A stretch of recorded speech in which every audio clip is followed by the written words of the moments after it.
does it matter what strangers think? Why does it matter if strangers don't believe you? Because Kathy is not a stranger. There's a channel here on YouTube called Aunt Kathy's Storytime.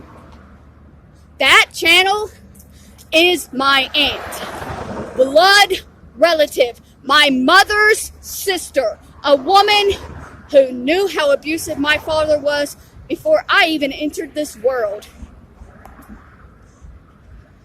And she's in complete denial, refuses to accept, refuses to validate what happened. And everybody is on her side. If they were just random people online, it would not hurt. If they were strangers who had no way of knowing, it would not matter. It's not strangers. It's my family. It's my aunt and her children. Y'all, it's my family, okay? It's not like extended family. It's not like it's family that I never met. They're blood. My grandmother's child. My grandmother's children. They were sisters. Related by blood. Lived in the same house for their childhood. Sisters. Blood. Sisters. And one of them is perfectly fine with denying the fact that her little sister was beat every night.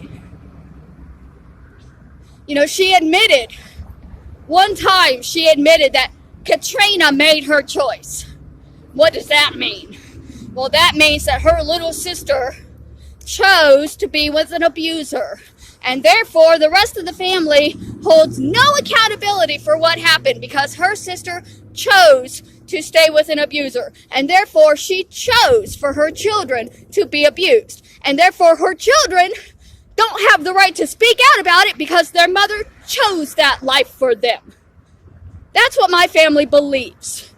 That because my mother chose the life of abuse for her and her children, that we should never ever be able to speak about it. Because it was a choice. It was a choice for her. It wasn't a choice for me. It wasn't a choice for my sisters. It was not a choice for my brother. My little brother was born handicapped because of the abuse from our father. And my family's like, well, yeah, but that was his choice, you know. It was little Ronnie's choice to live that way. You know, he was born into a family that chose violence and sexual abuse, and so that's what you have to deal with. That's your life. You're not allowed to talk about it, and if you do talk about it, we'll call you a liar and make documentaries about you, saying that you're a liar who deserves to be tortured and abused because you lied about torture and abuse because your family will not admit to what happened. Y'all literally contacted my abusive family to prove that there was no abuse in the family. And then that was all you needed. That was it. That's it. They just, you know, you contacted an abusive family. They said you weren't abusive, so you started abusing their victim. Because that makes perfect sense. Nobody in their right mind would take an abusive family's word over this. Nobody. Nobody.